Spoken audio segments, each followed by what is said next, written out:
Solve the different non-homogeneous differential equation by using Laplace transforms. D square plus 6d plus 9 into y equal to sin 2x initial conditions ఇచ్చాడు. Y of 0 equal to 1, y dash of 0 equal to 0. Same ఇందాక conditions ఇచ్చాడు ఉన్నాయి. మీరు first differential equation general form లో మార్చండి. y double dash plus 6y dash plus 9y is equal to sin x. Both sides directly apply చేయండి.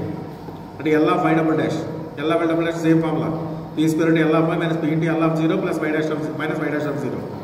Next plus 6 into L of y dash అంటే p into L of y minus y of 0. Next 9 into L of y ఇక్కడ L of sin x.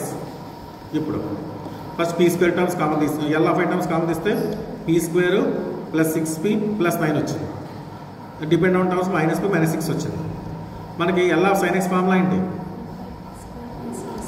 1/p square plus 1. అది L of cos x అయితే p/p square plus 1. L of sin x అంటే 1/p square plus 1.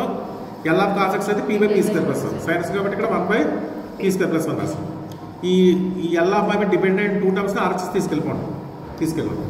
L of y equal 1/p square plus 1 into next divide కూడా చేస్తుంది ఇంత p square plus p square plus 6p plus 9 p plus 6/p square plus 6p plus 9. Total వేస్తే తీసేయండి. Total అయితే తీస్తే బయట 1 ఇక్కడ ఏ టర్మ్ మిస్ అయింది మనకి? p స్క్వేర్ ప్లస్ 1 మిస్ అయింది. But p square plus 1 into p plus 6 రాసాం. Numerator value p cube plus 6p square plus p plus 7/p square plus 1 into p square plus 6p plus 9 వచ్చింది. p square plus 6p plus 5 linear factors రాయొచ్చు కదా, అంటే p plus 3 whole square. డినామినేటర్లో p power denominator ఏ degree పోలామే కాదు, ఇక్కడ second fourth degree, numerator third degree. కానీ న్యూమరేటర్ డిగ్రీ తక్కువ ఉంది కదా, అక్కడ ప్రాపర్ ఫ్రాక్షన్ దీన్ని పార్షల్ ఫ్రాక్షన్స్ కట్టాలి.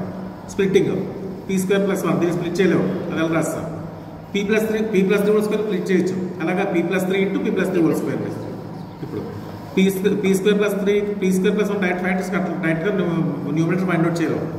ఇది సెకండ్ డిగ్రీ కాబట్టి పైన ఫస్ట్ డిగ్రీ అవ్వాలి, అంటే ab ప్లస్ b రాస్తాం. ఇది ఫస్ట్ డిగ్రీ కాబట్టి పైన కాన్స్టెంట్ ఒకటి ఉండాలి, c పెట్టాం. ఇక్కడ p ప్లస్ 3 హోల్ స్క్వేర్ ఉంది. ఇక్కడ p ప్లస్ 3 హోల్ స్క్వేర్ ఉంది కదా, p ప్లస్ 4 ఇప్పుడు 0 p ప్లస్ మైనస్ 3 పెడతాను. అంటే p plus 3 whole square close చేసి p ప్లస్లో మైనస్ 3 పెట్టాం. అంటే minus 3 whole cube 6 into minus 3 whole square minus 3 plus 7 minus 3 whole square plus 1 రాస్తాం.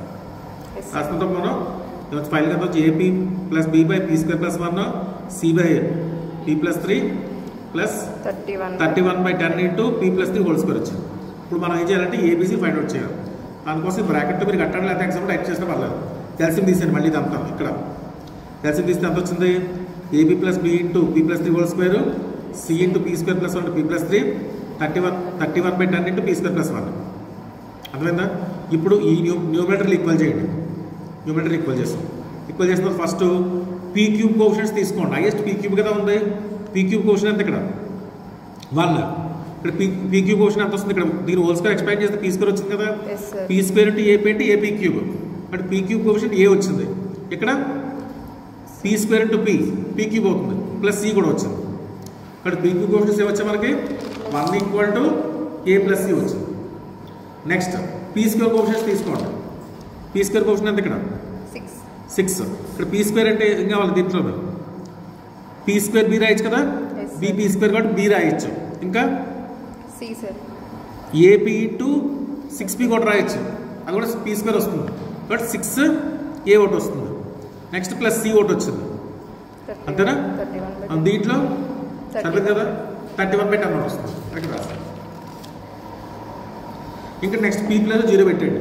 0 పెడితే 7 equal to 9b plus 3c plus 31/10 వచ్చింది. ఇప్పుడు 3 సాల్వ్ చేయాలి మనం. సాల్వ్ చేసి 3 ఈక్వేషన్ 3 అన్నౌన్స్ కదా, 3 సాల్వ్ చేసి మీరు have to find out the values of b, c and a find out చేయాలి. ఈ రెండులోనూ 31 కామన్ అయింది కదా, 3c కామన్ అయింది కదా, అందులో 2 - 3 చేయండి. 2 - 3 చేస్తే మనకి సబ్ట్రాక్ట్ చేస్తే -1 ఈక్వల్ 6a ప్లస్ 8b వచ్చింది. ఇప్పుడు ఏబీలో ఈక్వేషన్ వచ్చింది. ఇంకో ఈక్వేషన్ కావాలి, దానికోసం చేద్దాం. ఫస్ట్ ఈక్వేషన్ చూడండి. ఫస్ట్ ఈక్వేషన్ 3తో మల్టిప్లై చేయండి. అది సెకండ్ ఈక్వేషన్ సబ్ట్రాక్ట్ చేయండి. ఇప్పుడు కూడా c క్యాన్సిల్ అవుతుందా? ఏబీలో ఈక్వేషన్ వస్తుంది కదా, అది కూడా ఏబీలో ఈక్వేషన్ వచ్చింది. ఇప్పుడు ఈ రెండు సాల్వ్ చేయాలి. ఎలా సాల్వ్ చేద్దాం? దీన్ని 2తో మల్టిప్లై చేసాం అనుకోండి, -6a అవుతుంది. దీనికి యాడ్ చేయండి, 6a క్యాన్సిల్ అయిపోతుంది. అర్థమైందా? ఇప్పుడు మనకి గెట్ వాల్యూ ఆఫ్ b వచ్చింది. ఫస్ట్ b వాల్యూ వచ్చింది. b వాల్యూ దీంట్లో సబ్స్టిట్యూషన్ చేస్తాం. ఏ సింపుల్గా ఉంది, దీంట్లో ఏదో ఈక్వేషన్లో సబ్స్టిట్యూషన్ చేద్దాం. పీ వాల్యూ ఈక్వేషన్ నెంబర్ 4లో రాసాం. మీకు ఎంత వాల్యూ ఆఫ్ ఏ, ఆ ఏ వాల్యూ తీసుకెళ్ళి ఫస్ట్ ఈక్వేషన్లో పెడితే మీకు ఎంత వాల్యూ ఆఫ్ సి. ఇప్పుడు వాల్యూస్ వచ్చేస్తుంది మనకి ఎల్ఆఫ్ ఇచ్చింది. వై కదా రావాలి, ఈ ఫ్రాక్షన్ స్ప్లిట్ చేయండి. ఎలా స్ప్లిట్ చేయాలి first, -31/50 × L1 of p by p square plus 1 plus 4/50 × L1 of 1/p square plus 1. ఇక్కడ 50 × L1 ఆఫ్ p ప్లస్ 3. ఇక్కడ 31/50 × L1 of p plus 3 whole square. ఇప్పుడు first p by p square plus 1 దేనికి అవుతుంది, L1 of p by p square plus 1 అంటే cos x, 1/p square plus 1 అంటే sin x. ఇక్కడ 1/p plus 3 అంటే e power -3x. ఇక్కడ whole square ఉంది, but x × e power -3x రాయాలి.